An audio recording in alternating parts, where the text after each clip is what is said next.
Today we are coming live from the Sandton Convention Centre in Johannesburg, where ministers, policymakers and industry leaders from across the continent have gathered for the Africa's Union Specialised Technical Committee on Transport and Energy.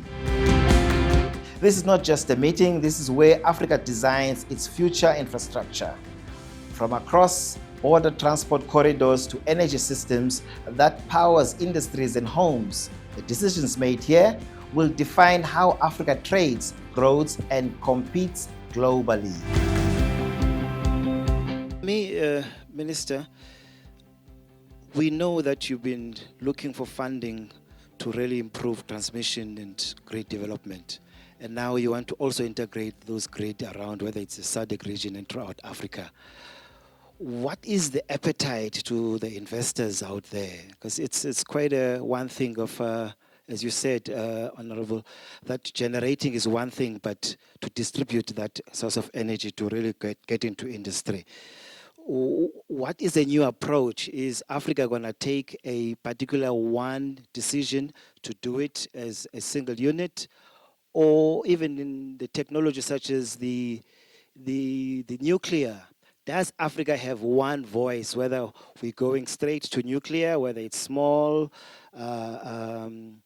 reactors or going full-blown? I'm just trying to find myself, because at times the lack of that coordination, and you sign something and 10 years later the treaties lapse and then you have to start again. And I think you're absolutely correct that you have treaties, frameworks, that are not aligned, so that really undermines the momentum of the build program.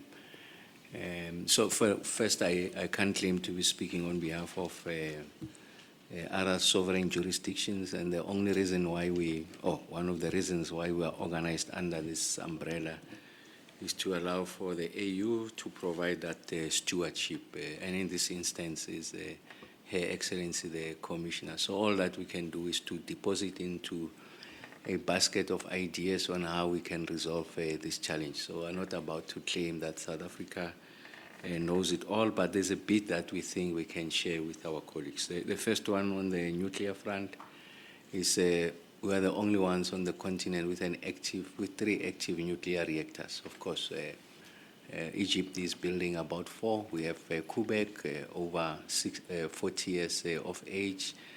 On the research side, 2 units at Quebec, over 40 years of age. And then we have also a research reactor at Pelindaba, over 60 years of age. So as the point is that we have some knowledge on how to manage this kind of technology. So what we're saying is that we can work with the office of the commissioner just to design a position paper for the continent on how we're going to take advantage of this new momentum in relation to the acceleration of installed capacity from nuclear. I'm sure you know that the major powers have taken a decision to triple the installed capacity of nuclear by 2050. The nice thing is that the taxonomy of what constitutes green, now we have accepted that nuclear is green. The third is that all the major financing houses, the World Bank, IFC, have accepted now they're going to finance nuclear. So we thought that a continental-wide perspective will be important, but that won't stop us from pursuing our program.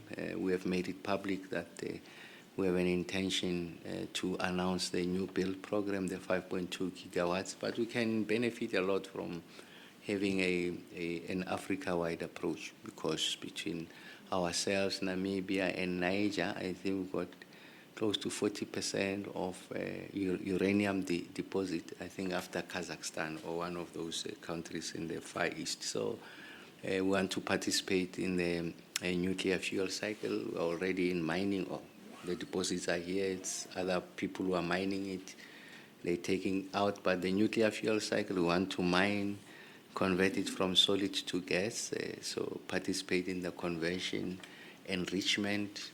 Of course, we won't go above 20% of enrichment. Otherwise, it's a different conversation, fabrication, and then reactors themselves, and then waste. So that's a conversation we want to have. And then on the transmission side, no, we're oversubscribed here at home. We have gone the first phase. Remember, in total, we want to build 14,000 kilometers of new line. The size of the ticket is about $25 billion US. We have done the first phase of 1,600 kilometers just on a concession. ESCOM, the NTCSA, is doing its own build program, talking the one that we are concessioning to the private sector, about 3 corridors. So we're at the stage where we get to preferred PIDA status and they can start rolling.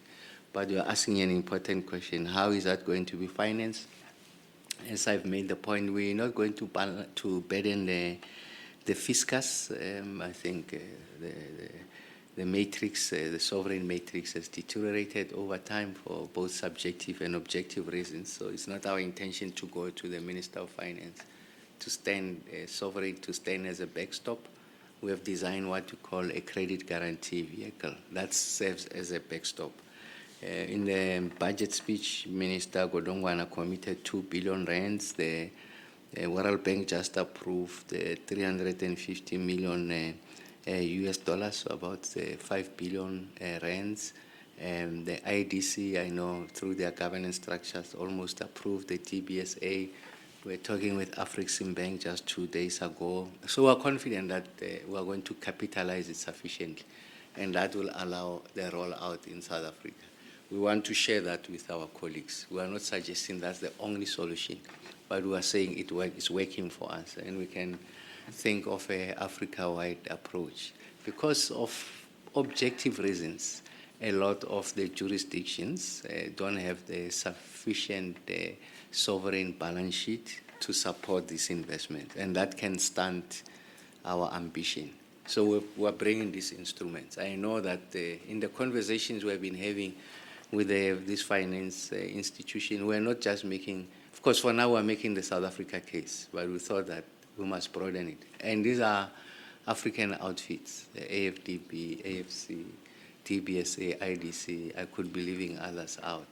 They must be invested first on the continent, and we are happy that with the leadership of the commissioner, we can have an Africa approach. But the best we can do is to deposit to her, and then she'll see how she coordinates all of us. But this platform also serves as that opportunity.